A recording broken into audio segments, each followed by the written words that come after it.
ममता जी के बिना इंडिया गठबंधन की कल्पना नहीं कर सकते। लेकिन पंजाब में हम ऐसा नहीं करने वाले। पंजाब में कांग्रेस से हमारा पहले कांग्रेस की सरकार या और की सरकार, बाद में अभी जो सरकार है, इन सब लोगों को हम अनुरोध करते रहे, लिखते रहे कि भाई जननायक कर्पूरी ठाकुर जी का भारत रत्न प्रदान किया जाए। अभी लोग नहीं करते थे, लेकिन कल कर दिया है, तो मुझे खुशी है। मैं इसके लिए केंद्र सरकार को और प्रधानमंत्री जी को भी मैं बधाई देता हूं। ये शायरी तो आपने सुना ही होगा, न खुदा ही मिला न विसाले सनम, न इधर के रहें न उधर के रहें। आजकल ये कहावत हाल ही में यूपीए से बनकर तैयार हुए इंडिया अलायंस पर बिल्कुल सटीक बैठ रही है।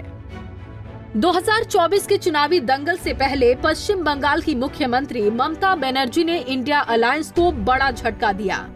दरअसल आज ममता दीदी ने ये ऐलान कर दिया कि पश्चिम बंगाल में टीएमसी यानी कि ममता बनर्जी अकेले चुनाव लड़ेंगी। ममता दीदी ने कहा कि बंगाल में टीएमसी किसी से तालमेल नहीं करेगी, मेरा प्रस्ताव नहीं माना गया, इसीलिए हम अकेले चुनाव लड़ेंगे। जैसे ही ममता बनर्जी ने ये ऐलान किया, कांग्रेस ने डैमेज कंट्रोल करने की कोशिश की।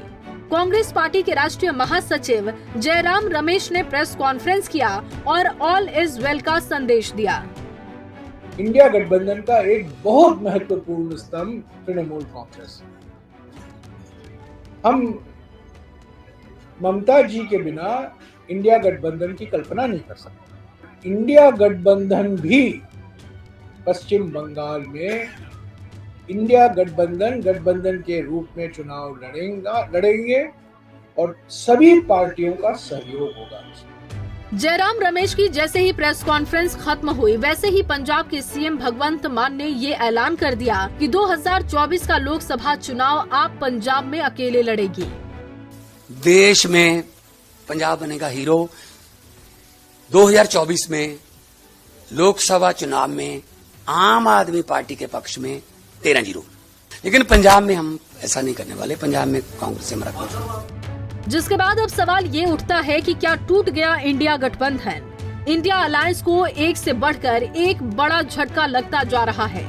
पहले टीएमसी और फिर बाद में आपने 2024 के दंगल से पहले इंडिया अलायंस को बड़ा झटका दिया। इधर एनसी के प्रमुख फारूक अब्दुल्ला ने कांग्रेस को सलाह दे डाली और कहा कि कांग्रेस को क्षेत्रीय पार्टियों का सम्मान करना चाहिए। तो उधर बिहार के सीएम नीतीश कुमार ने एक बार फिर से पीएम मोदी की तारीफ की। दरअसल केंद्र सरकार ने बिहार के पूर्व सीएम कर्पूरी ठाकुर को भारत रत्न देने का ऐलान किया, जिसके बाद नीतीश कुमार ने पीएम मोदी की तारीफों के पुल बांध दिए। नीतीश कुमार ने कहा कि कर्पूरी ठाकुर को जिस कारण भी भारत रत्न देने का ऐलान किया गया, बधाई देता हूँ। कांग्रेस ने कर्पूरी को भारत रत्न नहीं दिया। जननायक कर्पूरी ठाकुर जी को भारत रत्न भी प्रदान किया गया। अब आप जानिए ना, उनको भारत रत्न प्रदान करने के लिए तो हम तो शुरू से कह रहे हैं।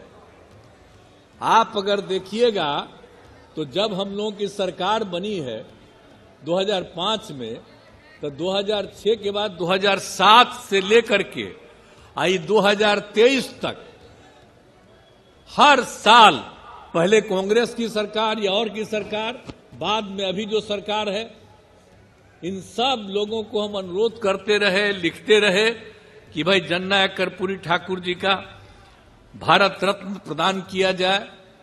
अभी लोग नहीं करते थे, लेकिन कल कर दिया है, तो मुझे खुशी है। मैं इसके लिए केंद्र सरकार को और प्रधानमंत्री जी को भी मैं बधाई देता हूं कि उन्होंने स्वीकार कर लिया। इंडिया अलायंस में सबकी नैया डोल रही है। इंडिया अलायंस के सूत्रधार माने जाने वाले नीतीश कुमार बार बार पीएम की तारीफ करते नहीं थक रहे हैं। जिसके बाद अब सवाल ये है कि क्या नीतीश कुमार फिर पलटी मारने के मूड में तो नहीं है? सीट शेयरिंग को लेकर इंडिया अलायंस में बात बनने की जगह और बिगड़ती जा रही है। 2024 में मोदी की हैट्रिक को रोकने के लिए इंडिया अलायंस बनकर तैयार हुआ था, लेकिन चुनाव के ऐलान होने से पहले ही खींचतान मची हुई है। आखिर में सवाल यही है कि जब इंडिया अलायंस के नेता आपस में लड़ते झगड़ते रहेंगे तो फिर मोदी को मात कैसे दे पाएंगे? Bureau report, Punjab Kesari TV. हमसे जुड़े रहने के लिए हमारे YouTube चैनल को सब्सक्राइब करें और नई वीडियो की नोटिफिकेशन के लिए बेल आइकॉन को दबाएं।